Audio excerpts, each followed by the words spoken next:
मयारी उर्दू में आप सबों का खैर मकदम है। उम्मीद है कि आप सब खैर आफियत से होंगे और आपकी पढ़ाई बेहतर चल रही होगी। ये वीडियो CBCS पैटर्न के ऐन मुताबिक है और चूँकि बागो बहार मुल्क के तकरीबन तमाम यूनिवर्सिटी और कॉलेजों के निसाब में शामिल है, लिहाजा ये वीडियो सभी कॉलेजों और यूनिवर्सिटियों के लिए है। बिलखसूस north Bengal university semester 3 paper CC 307 के लिए है। आपके निसाब में उर्दू दास्तान शामिल है, जिसमें बागो बहार और फसाना अजायब से बंदर की तकरीर शामिल है। सैर पहले दरवेश जो कि बागो बहार का है और दूसरे यूनिवर्सिटी और कॉलेजों में भी बागो बहार का कुछ ना कुछ हिस्सा ज़रूर शामिल होता है। अलग अलग यूनिवर्सिटी और अलग अलग कॉलेजों में शॉर्ट क्वेश्चन अलग अलग तरह से पूछे जाते हैं। जैसा कि नॉर्थ बंगाल यूनिवर्सिटी में एक शॉर्ट क्वेश्चन पे 3 नंबर दिए जाते हैं। अब ज़रूरी नहीं है कि आप इस 3 नंबर के लिए आप 6-7 जुमला लिखें या 3-4 जुमला लिखें। आप अगर ये पूछा गया है कि मीर अमन दहलवी की पैदाइश कब हुई है, तो आप एक ही जुमला में लिखेंगे कि मीर अमन दहलवी की पैदाइश इतनी तारीख को हुई है। इसी एक जुमले में आपको 3 नंबर मिल जाएंगे। दूसरे यूनिवर्सिटी या कॉलेज में 2 नंबर है, किसी में 1 नंबर है। बहरहाल ये जो मौरूज़ी जो ज़रूरत है, इस कमी को पूरा करने के लिए, इस ज़रूरत को पूरा करने के लिए ये वीडियो बनाया जा रहा है। तो नाज़रीन, अगर आपके निसाब में बागो बहार है तो आप इस वीडियो को देखें। इस वीडियो को देखने के बाद आपकी ये निसाबी ज़रूरत 100% मुकम्मल हो जाएगी, पूरी हो जाएगी। और अगर आप किसी कंपटीशन की तैयारी करते हैं तो भी आप इस वीडियो को देखें। कंपटीशन में भी बागो बहार जो है शामिल रहती है। तो आप जो है इसको आखिर तक देखें और अगर आपको पसंद आ जाए तो आप वीडियो को लाइक करें, दोस्तों के साथ शेयर करें। चैनल पर नए तो चैनल को सब्सक्राइब कर लें। इस वीडियो को देखने के बाद बागो बहार से रिलेटेड अगर कोई भी ऑब्जेक्टिव आए तो आप आसानी से दे पाएंगे।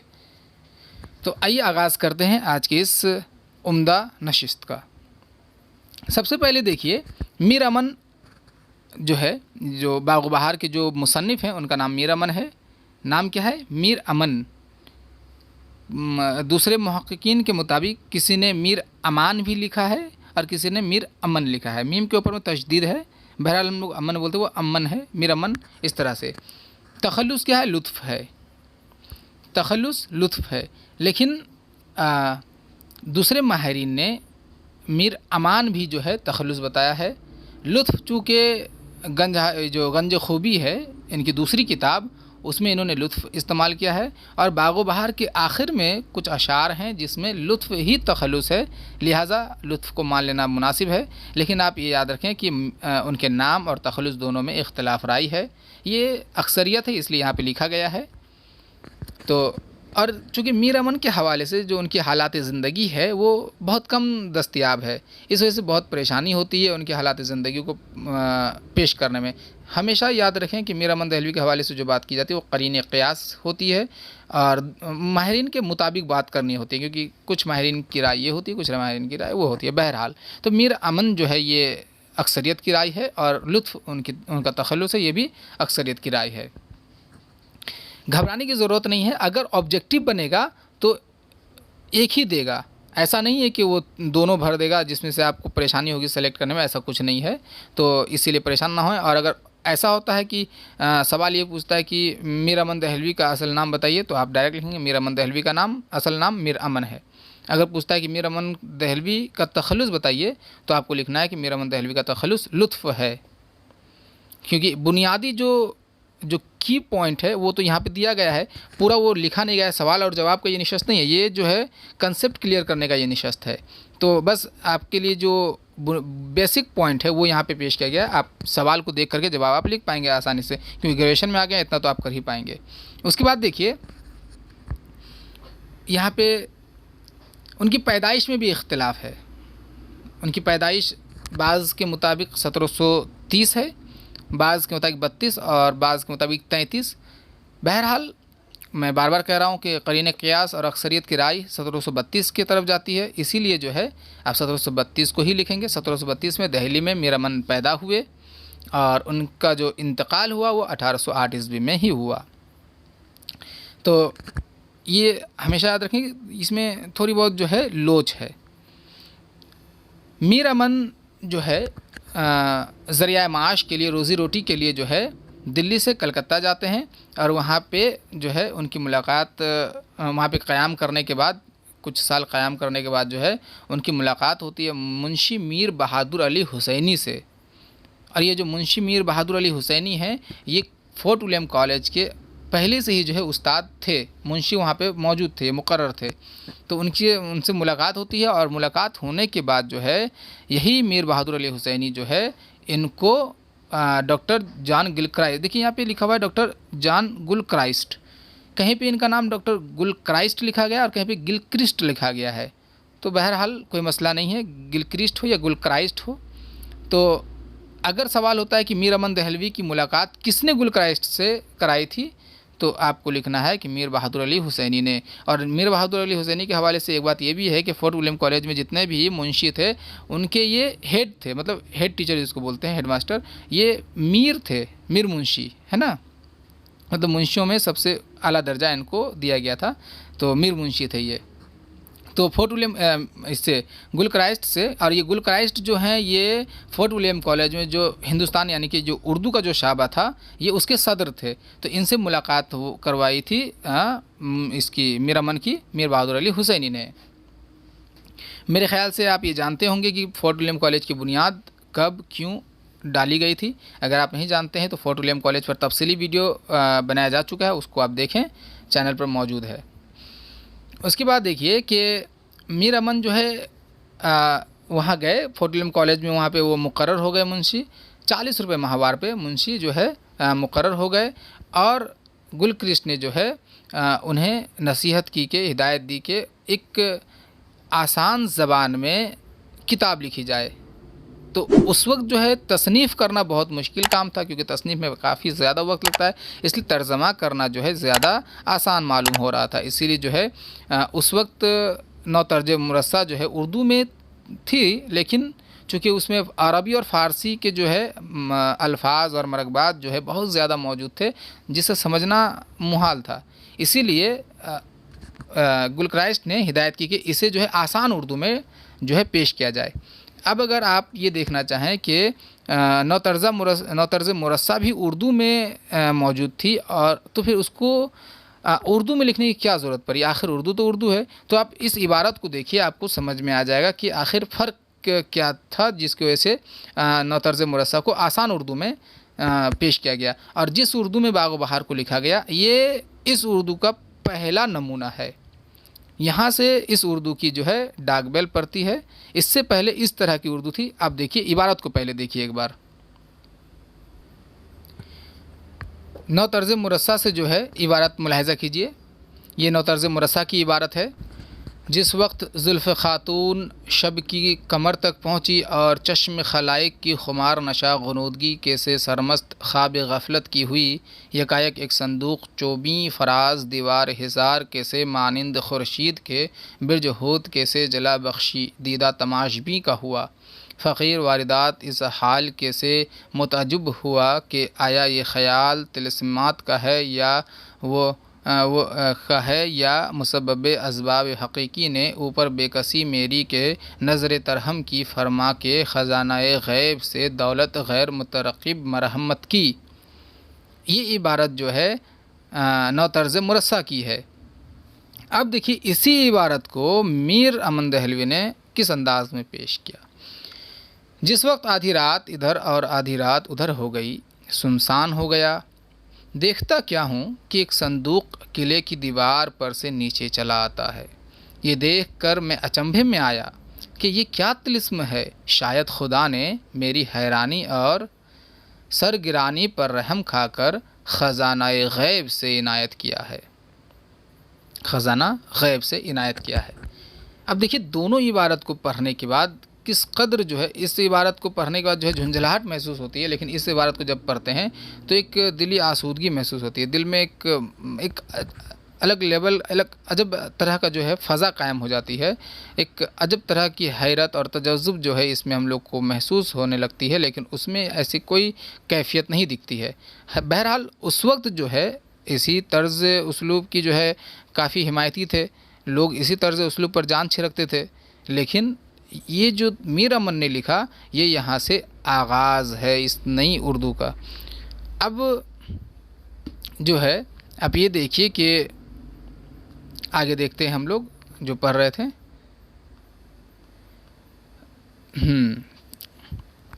तो बागो बहार को लिखने की ज़रूरत, तर्जमा करने की इसलिए ज़रूरत पड़ी कि फोर्ट विलियम कॉलेज में जो अंग्रेज़ मौजूद थे उन लोगों को हिंदुस्तानी ज़बान जो है, हिंदुस्तानी माशरत तहज़ीब सिखाने के लिए एक किताब की ज़रूरत थी। फोर्ट विलियम कॉलेज में चूँकि अंग्रेज़ पढ़ते थे, जो यहाँ पे हुक्मरान बनते थे या मुलाजिमत करते थे, वो जो है फोर्ट विलियम कॉलेज में सीखते थे।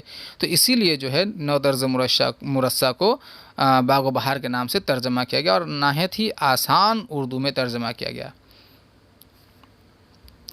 मीर अमन ने 1801 ईस्वी में इस तर्जमे को जो है लिखना शुरू किया, तर्जमा करना शुरू किया और 1802 में मुकम्मल कर दिया। 1801 में लिखना शुरू किया और 1802 में मुकम्मल कर दिया। अच्छा, इससे पहले इस पॉइंट को देख लीजिए कि 1801 में कॉलेज हिंदुस्तानी शहबा में 40 रुपये माहवार तनख्वाह बहैसियत मुकर्रर हुए और 5 साल के बाद यानी से 1806 में सुबुकदोश हो गए। अगर सवाल आता है कि मीर अमन दहलवी फोर्ट विलियम कॉलेज में फोर्ट विलियम कॉलेज के हिंदुस्तानी शहबा में कब जो है मुलाजिमत अख्तियार की, तो 1801 में कितने रुपये में, 40 रुपये माहवार में, और कब सुबुकदोश हुए, तो 1806 ईस्वी में सुबुकदोश हुए। तकरीबन तमाम अल्फाज तो सवाल में ही मौजूद होते हैं, बस जो की पॉइंट है वो यहाँ पे मौजूद है। मीर अमन की जो तसानीफ़ है वो 2 तसानीफ़ है। सवाल आ सकता है कि मीर अमन के कितने तसानीफ़ हैं, कितनी मतलब वो उन्होंने किताबें लिखी, तो 2 ही किताबें लिखी और दोनों में जो बागो बहार है उसको सबसे ज़्यादा मकबूलियत हासिल हुई। तो 2 किताबें हैं मीर अमन की, कुल 2 किताबें हैं। एक बागो बहार जो कि 1802 लिखा हुआ है, हालांकि आगे आपको पता चलेगा कि इनके साल में क्या मसला है, और दूसरी नंबर किताब गंज खूबी जो कि 1802, ये इसमें भी आगे आपको पता चल जाएगा। बहरहाल तो 2 किताबें उन्होंने लिखी, एक का नाम बागो बहार है, दूसरे का नाम गंज खूबिया, और दोनों ही तर्जमा है। अब देखिए बागो बहार के इशात। बागो बहार जो है 1801 ईस्वी में लिखना शुरू किया था मीर अमन ने और 1802 में इसको जो है मुकम्मल कर दिया था, तर्जमा कर चुका था एकदम पूरी तरह से।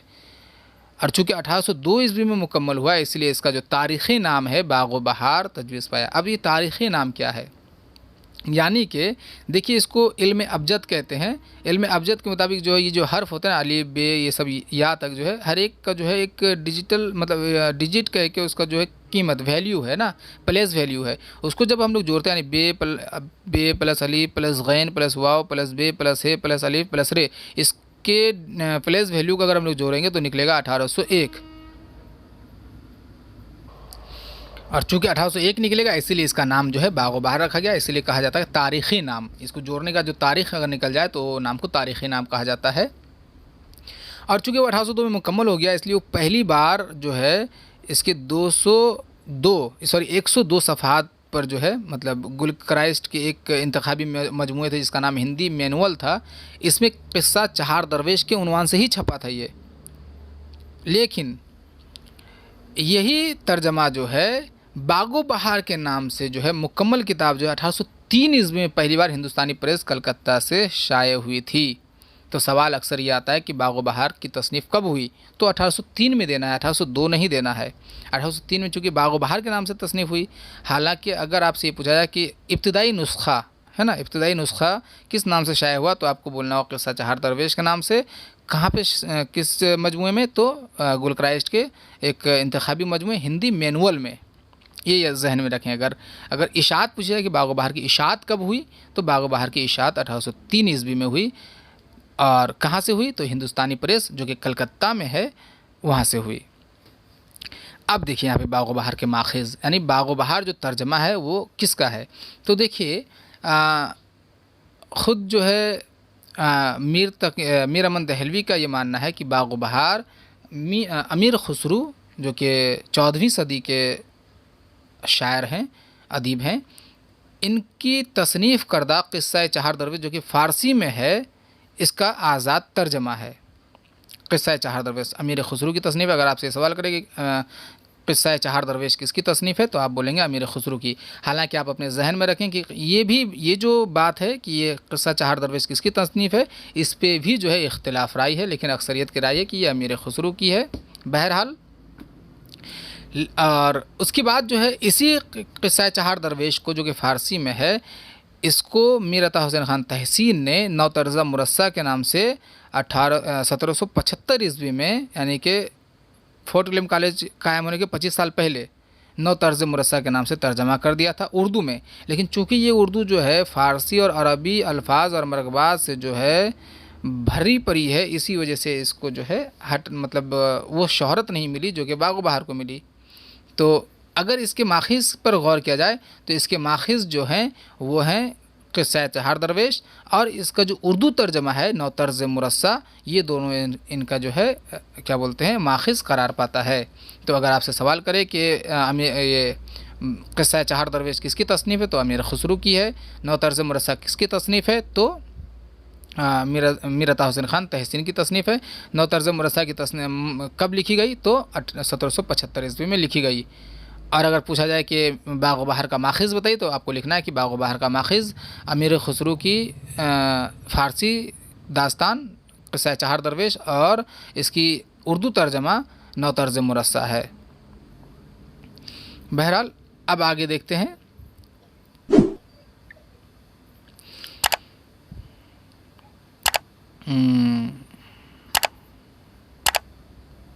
यहाँ पे जब आप इसको गहराई से मुताला करेंगे इसका, तो आपको पता चलेगा कि कितनी इख्तिलाफ़ें हैं मौजूद हैं, और इन चीज़ों को जो है याद रखने की ज़रूरत पड़ेगी। बहरहाल ये तो एक सरसरी सा मुताला है यहाँ पे बाग़ बहार के हवाले से।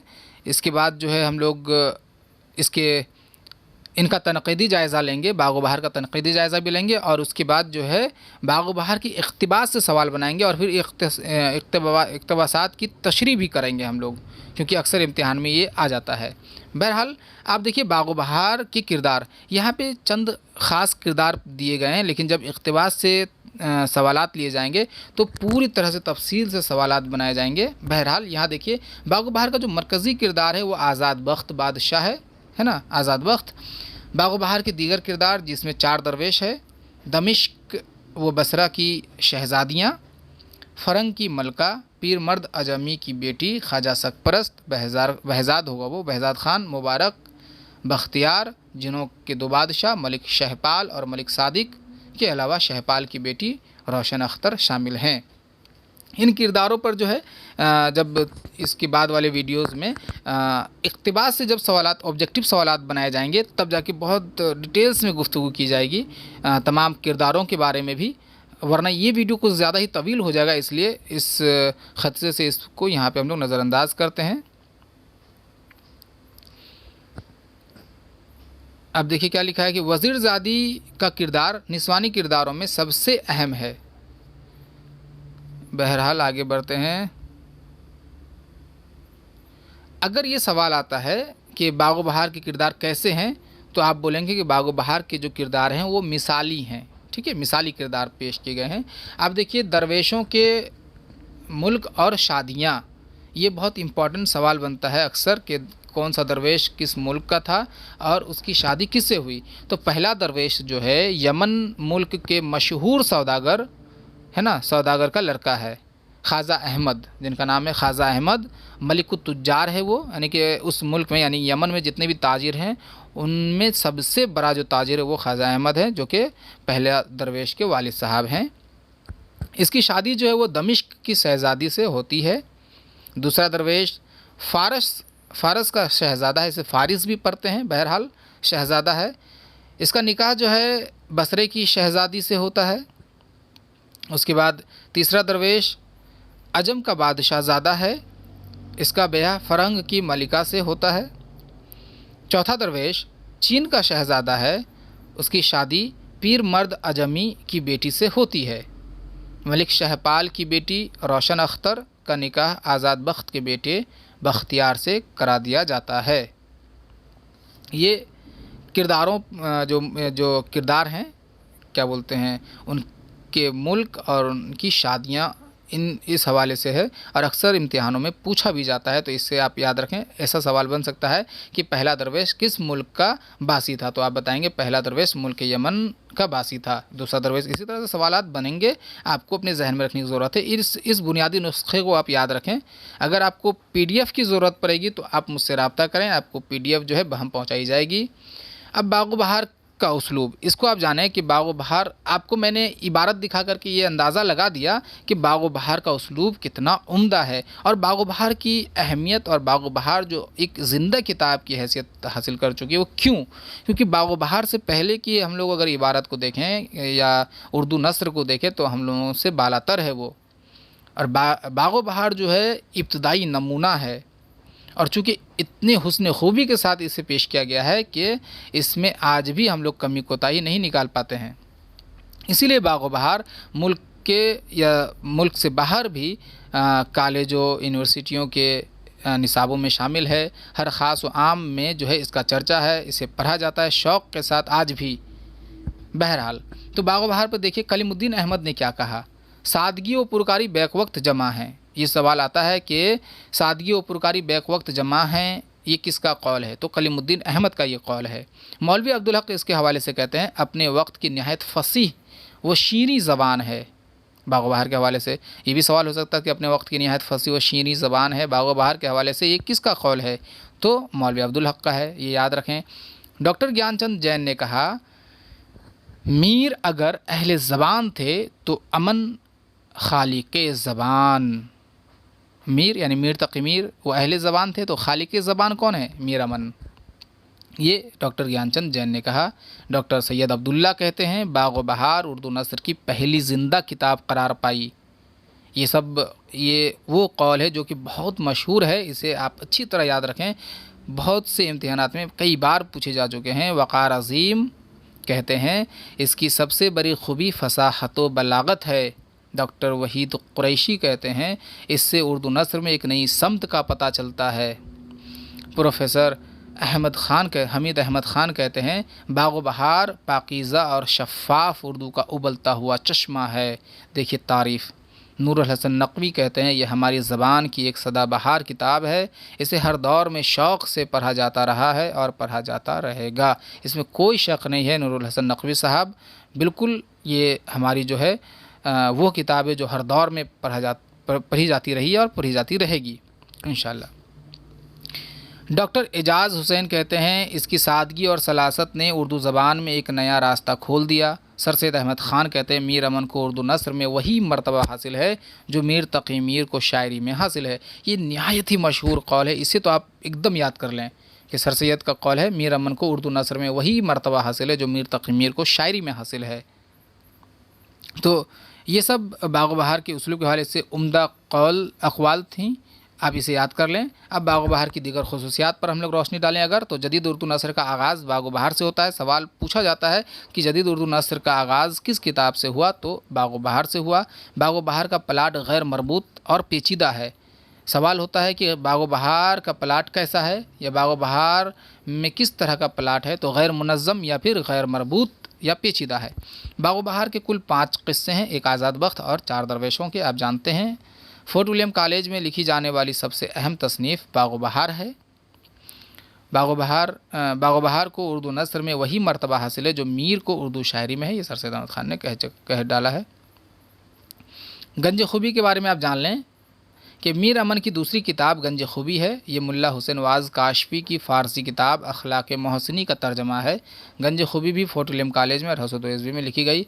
हालांकि दूसरे मुहक़्क़िक़ीन का ये भी राय है कि ये अनवार सहली का तर्जमा है। बहरहाल जो भी हो, तो इस वीडियो में हम लोगों ने बाग़ बहार के हवाले से जो है सरसरी मालूमात हासिल की हैं। उम्मीद है ये मालूमात आपके लिए तशफ़ी बख्श और फ़ायदेमंद होगा। अगर आपको ये वीडियो बहुत पसंद आया है तो इसे लाइक करें, चैनल पर नए तो चैनल को सब्सक्राइब करें, दोस्तों अहबाब तक शेयर करें और इस वीडियो का PDF अगर आपको चाहिए तो मुझसे रब्ता करें। PDF जो है आपको हम पहुंचाई जाएगी। अगर आप सर पहले दरवेश का अगर आप नहीं देखें तो चैनल पर मौजूद है, उसे देखें। उसके बाद आज़ाद बख्त बादशाह की जो सरगुज़िश्त है अगर आप उसे नहीं देखें उसके खुलासे को भी देखें इंशाअल्लाह। सर पहले दरवेश इस इस कहानी से जो है इक़्तिबासात की तशरीह जल्द से जल्द की जाएगी। अब इजाज़त दीजिए, अल्लाह हाफ़िज़।